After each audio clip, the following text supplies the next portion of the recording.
ప్రాణం కంటే మాకు దేవుడు ఎక్కువండి.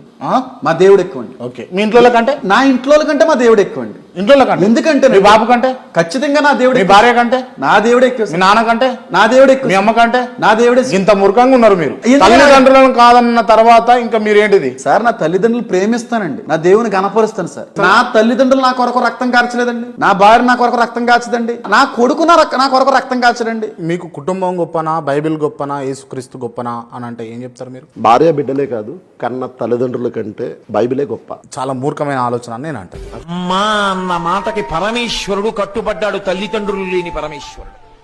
అమ్మ ప్రేమ అంటే అంతటి. అందుకే శంకరులంతటి వారు పరిపూర్ణ జ్ఞాని, అహం బ్రహ్మాస్మి అన్నవారు తల్లిగారు వెళ్ళిపోతే ఆర్యాంబ సన్యాస ధర్మానికి వ్యతిరేకంగా బంధువులు అంత్యేష్టి సంస్కారం చెయ్యనంటే అరిటాకుల మీద పడుకోబెట్టి అగ్నిహోత్రుణ్ణి పిలిచి అగ్ని సంస్కారం చేశారు తల్లికి.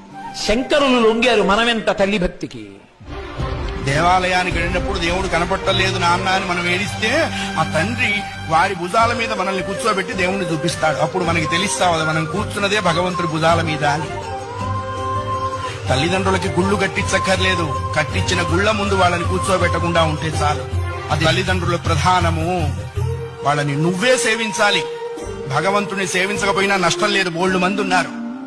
జన్మనిచ్చిన తల్లిదండ్రుల్ని సేవించాలి, అది కర్తవ్యము. రామాయణం అదే చెప్పింది.